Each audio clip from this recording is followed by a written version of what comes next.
Welcome back to another episode of On the Subject. I'm your host, Michael Vilardo, and today we have a really special guest. Especially as a UCLA Anderson alum, being a Bruin means the world to me, and no school has done more for me, sorry Penn and all the others, than UCLA. Truly changed my life, and so we have true Bruin royalty in the building today.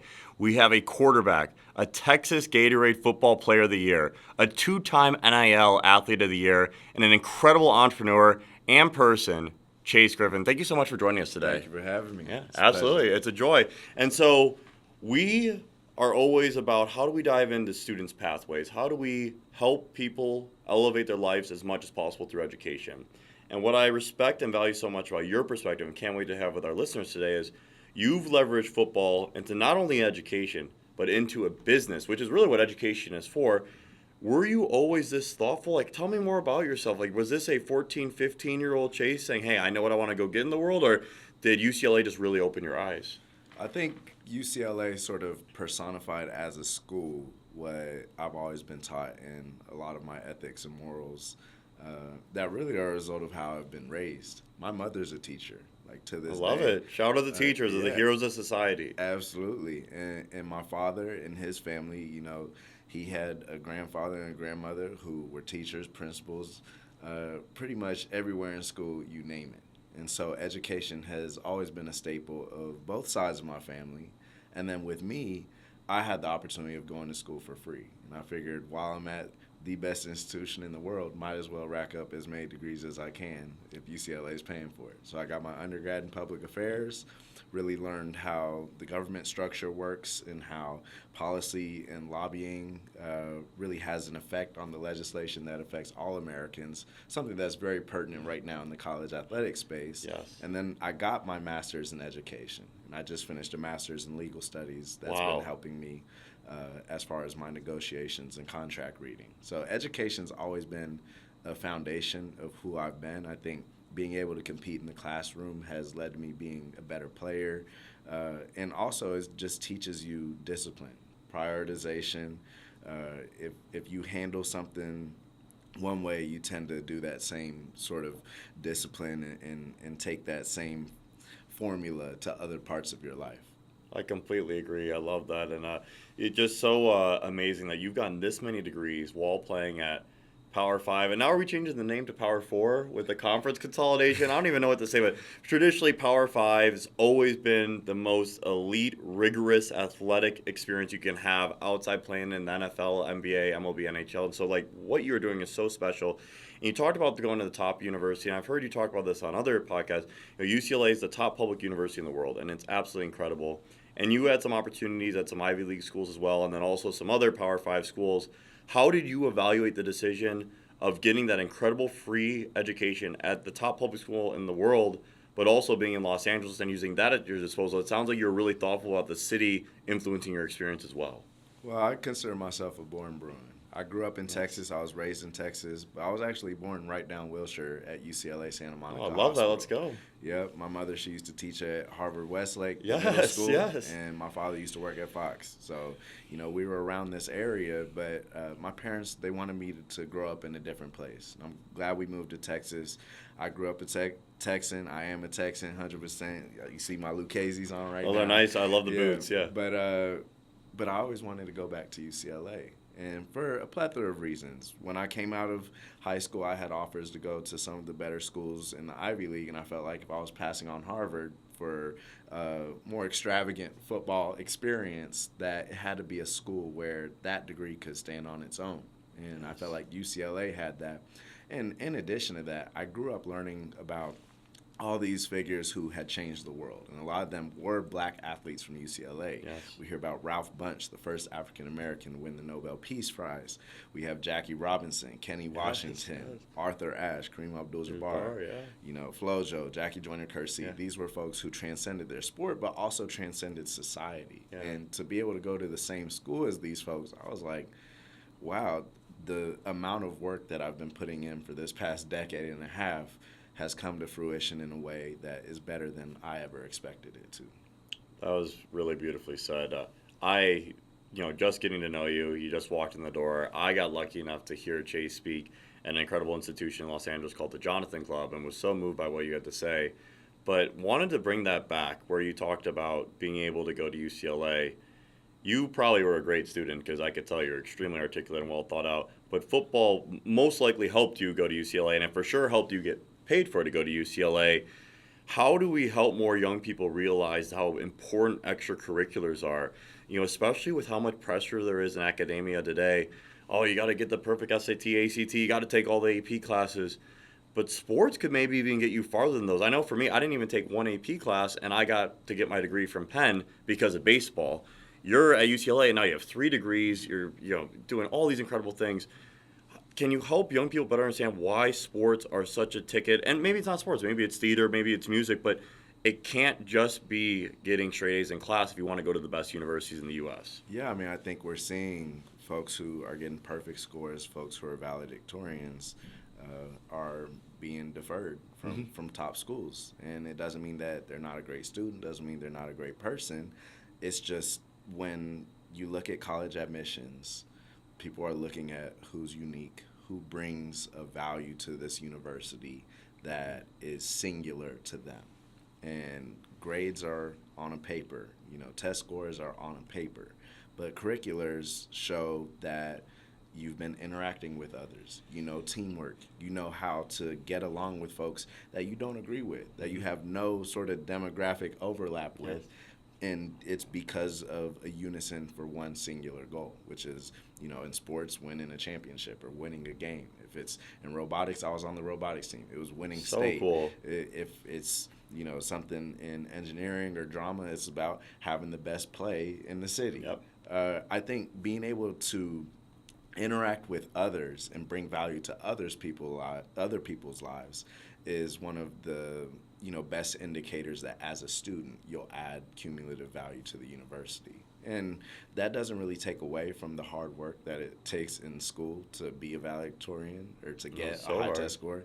For me, I was always undersized for a quarterback, so I was like, shoot, if I get great grades and great test scores, I could go anywhere I want. I'll just walk on and I'll beat everyone out. That was my mindset. Now, thank God I was good enough in football eventually to not have to rely on that method. But, school is still, I think, the most steadfast way to get your foot in the door and to expose, opportunities to you. But as far as securing those opportunities at those top schools, extracurriculars, I think is the key differentiating factor. Yeah, no, and I agree. And I think there's some interesting contrasting we could actually do through the commentary there is that extracurriculars, especially at the high school age, so important and really helps you get into the top schools. And I think it's paramount to success. When you're in college, while it's amazing to be able to get the full scholarship and huge credit to you, sometimes it could be hard because how can you take the top classes, getting internships? Sometimes it's really hard to manage all that. How have you done such a great job? And how would you help your teammates do potentially an even better job? And not calling out any of your teammates specifically, more so just Division I athletics in general. It's really hard to get internships and into the most rigorous classes because your incentive is make sure I can perform as good as possible. The less schoolwork I have, that means I'm going to get better sleep. I'm going to be able to train harder. And it's a little bit of it's a difficult, complex situation that seems like it's getting better with NIL because now you're getting more compensated for your likeness. Right. One of my favorite sayings. So I'm a fellow at University of California Investments. Oh, nice. Congratulations. It's amazing. Thank go. You. Yeah, it's been some of my most exciting work really to date. But our CIO, Jagdeep Singh Bashir, said, if you want something done, give it to a busy person. Yes. And I really had to think about that. But when it comes to college athletes and even high school athletes, I can't think of anybody busier. Yeah, I agree. I was talking with somebody about my days as a 15-year-old where I would practice with the varsity in the morning as a freshman. And that was from around like 6 a.m. to 8:30 a.m. I would go to class all day until around 4:30. And then I'd practice again with the freshman team from like 5 to 7. And I'm like, I was 15 doing like 14-hour days. Yeah, like working investment bank hours. Yes. Getting to college and having done that for like 5 years straight, it sets a clock in your mind where you have the aptitude and the ability to put in more hours than other folks on campus. And I think college athletes, often we underestimate the amount of discipline and time commitment that we're able to take on and be productive with. I think NIL has been a way to incentivize these athletes to utilize their discipline and time management skills in order not only to better their university or do it for their coach or their school, but be able to do it for themselves and learn how to make money and create better financial health and wellness for their future. Yeah, I love NIL. I'm so envious it wasn't around when then again, college baseball is not nearly the level of collegiate football, especially at a school like UCLA, but would have loved to have been able to have that entrepreneurial taste in your mouth as a young person. So you were at UCLA when NIL was announced. So your first year, it was not allowed. My first 2 years. First 2 years. I got to UCLA in 2019. It wasn't until the summer before my third season. So how did that transition period happen? So the legislation gets announced. Hey, we're going to allow you to make money off your likeness. This has never been allowed before. And I actually, to just bring it back 1 second, I saw you have given the shout out before to another Bruin, Ed O'Bannon, in the NCAA basketball video game, who had filed a claim about his likeness being used without compensation. And he was really the trendsetter and the first domino to fall into this. And so, we had athletes could get scholarship, room and board, and books. But when you're working, and it might be more than 40 hours a week, it could be 60, 70 hours a week on athletics, doesn't include how much you're studying. You want these kids to have a social life and be able to go out and meet people. There is so much happening right here. How did you be able to transition so quickly and be able to be really the front of the wave for NIL? I think for me, as far as my positioning with NIL, it's purely because of timing.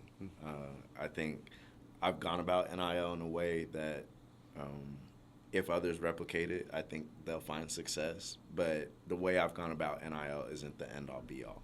And I also understand that mistakes that I made in these first 3 years of NIL, hopefully someone 5 years from now doesn't make any of those mistakes and they do what I did and have an impact tenfold. Really, that's my goal as a Bruin, to pass it on, like pay it forward, push culture forward. That's what we're about as Bruins.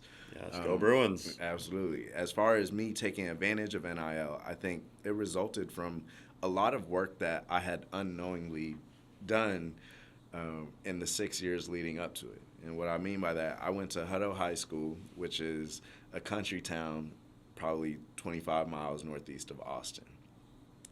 Their football is king. High school football is king. It is a true Friday Night Lights experience. I love that. It's legendary. Absolutely. And so the entire town was shut down Friday nights. The mayor would be there. The former mayor, who happened to be the mayor's dad, would be there. And the mayor's son would be there. Oh, I love that. So it was that type of environment where you saw as a literal teenager how what you did during the week to prepare for a game had an effect on the overall morale of tens of thousands of people in your town and had an effect on the pocketbook of the town. Let's face it, people want to move to communities where their child can get an opportunity at the next level, whether it be through school, through engineering program, but in Texas, it's for sports. Yes. And so as Hutto won more games and we became more known for our rowdy home games, and in my junior and senior year, we never lost a home game. Oh, my goodness, amazing. We had a lot of move-ins, and Hutto, the school district and the town benefited off of that. Yes. Seeing that at 15 and 16 and doing a bunch of interviews and radio appearances, it teaches you to think larger than yourself, and it teaches you to think about how you affect your community in either positive or negative ways. Pair that with my experience with brands where I won Gatorade Player of the Year, Ford Player of the Year. I won awards for Whataburger and In-N-Out my senior year. Nice, I love that. I had a track record of bringing value to the community around me, and I had a track record of working well with brands. When I got to UCLA, I did everything that I could do to make sure choosing UCLA over Harvard wasn't a dumb decision. So I connected with everyone that I could connect with. I joined all of the extra councils I could join. I represented UCLA to the Pac-12 Council. I represented football to the Bruin Athletic Council. When COVID shut everything down, I represented UCLA to Governor Newsom's return training task force.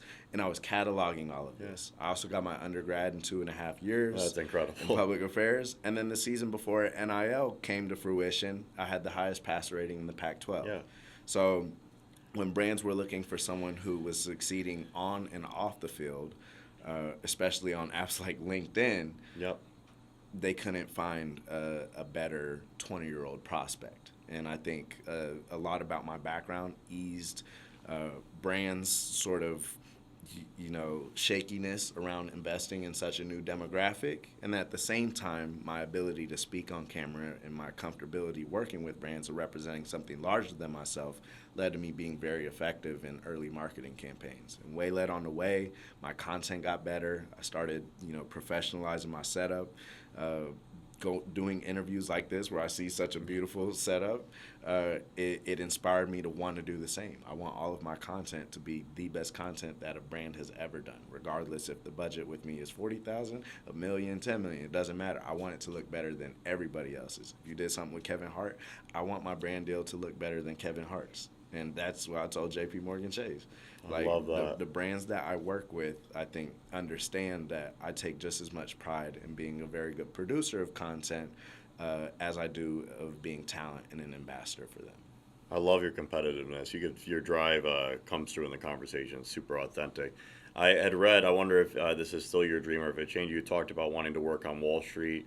You're doing content. You're playing football. Like, what do you see for yourself right now? Like, what do you want to do? I think going back to the UC investments, that's probably the coolest thing I'm doing right now. Along with another full-time fellow who graduated Cal Haas a couple years ago. Wow, congrats. Well, he did that. I didn't do that. Oh, yeah, but he's your good friend. You surround yourself with excellence. Absolutely. That's everything. So myself and that full-time fellow, along with the CIO of UC, we all co-manage the blue and gold pool for UC investments, which is about $7 billion of public equity.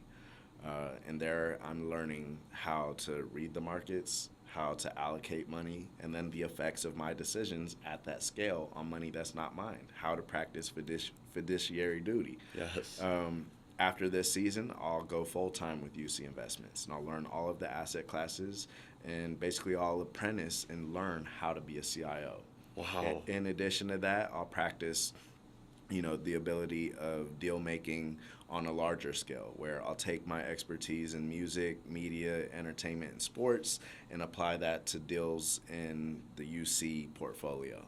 And I really look forward to taking everything I've learned in this 23 years of life and seeing how over the next 2 or 3 years I can, add value to UC and also continue to build a launch pad to, future success. That's unbelievable. And so where will you live for that? Is that still in LA? I'll still be in LA. Nice. Yeah. And so let's talk about LA some, because it seems like it was a really deliberate choice. You're from LA, spent some time there when you were born and as a young child. Then you went to Texas.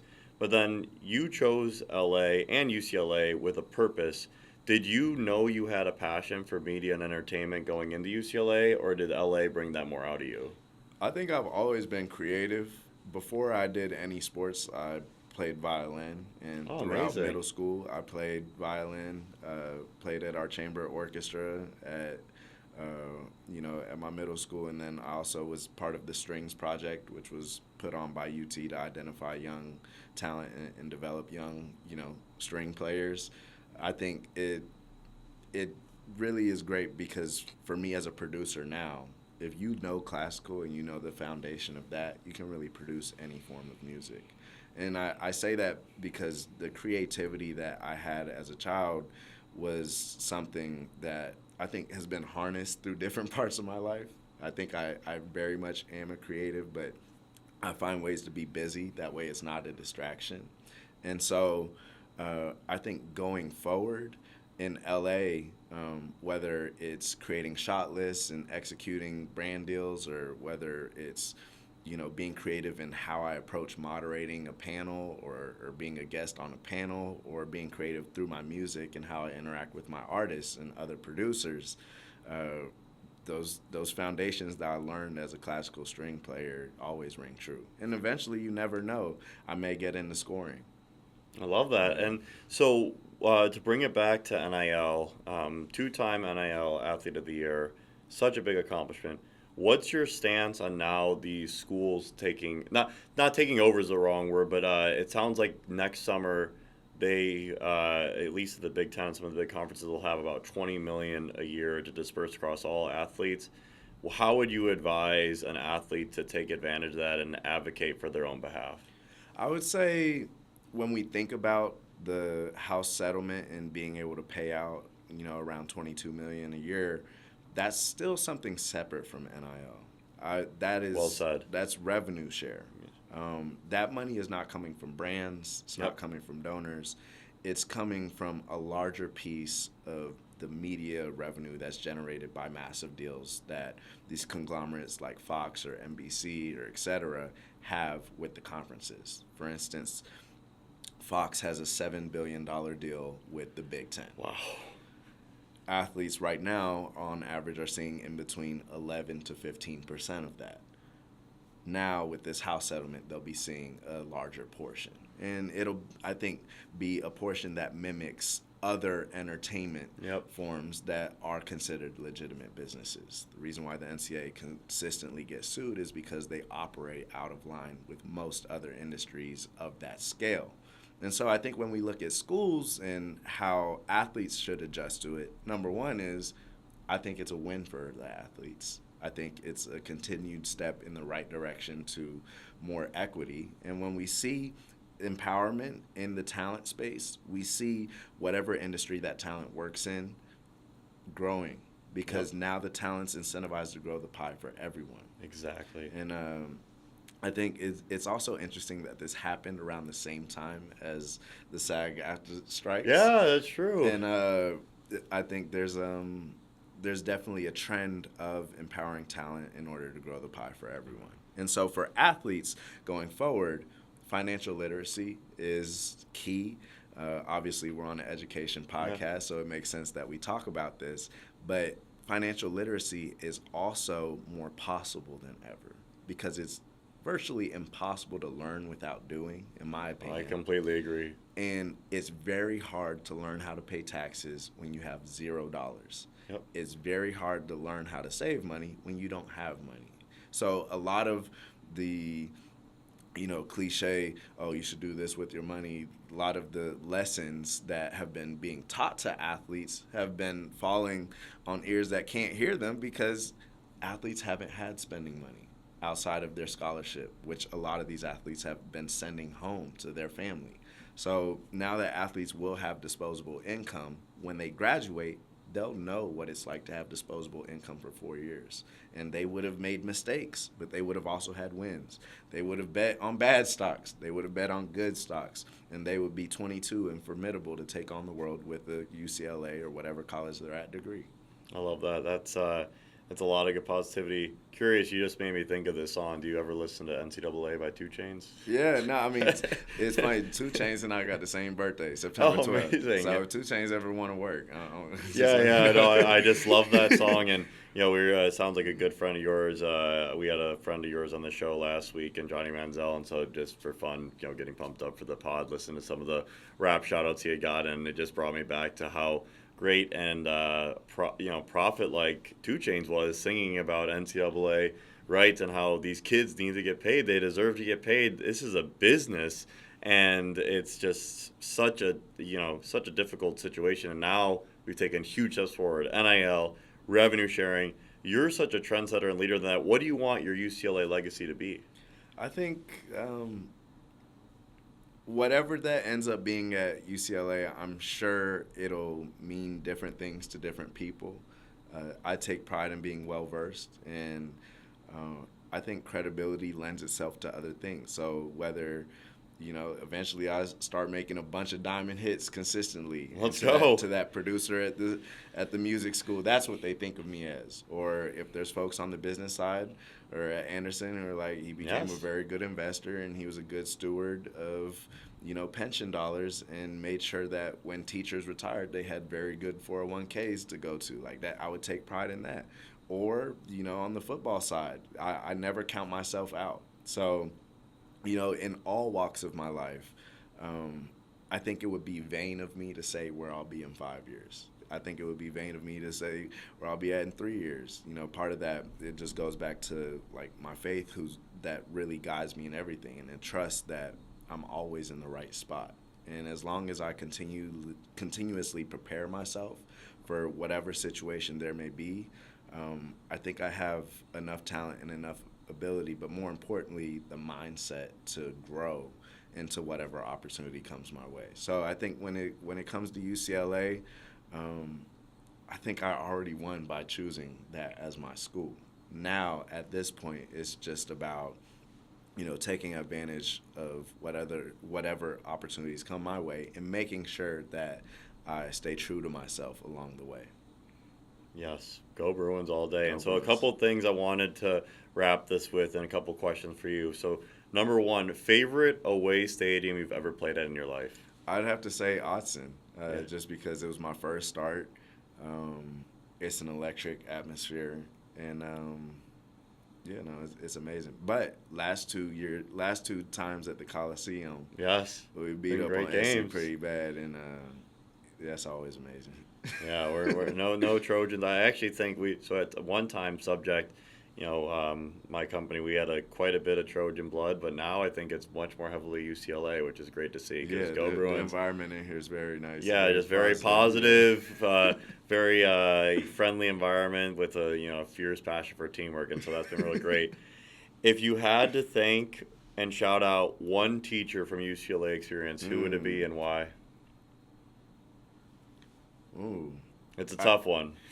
Only one? Let's multiple. We're all about shouting out teachers and coaches. So Sasha Redmond taught my musicology, music and politics class my first ever quarter at UCLA, and she didn't know that I was on a scholarship for football, and she was asking around if everyone got their books, and it was my first quarter, so I had no idea about the book, reservation process and all that. And on spot, she offered to pay for me to reserve my books. That's and amazing. I was just like, dang, that's pretty awesome as a teacher who would just be willing to do that for a student.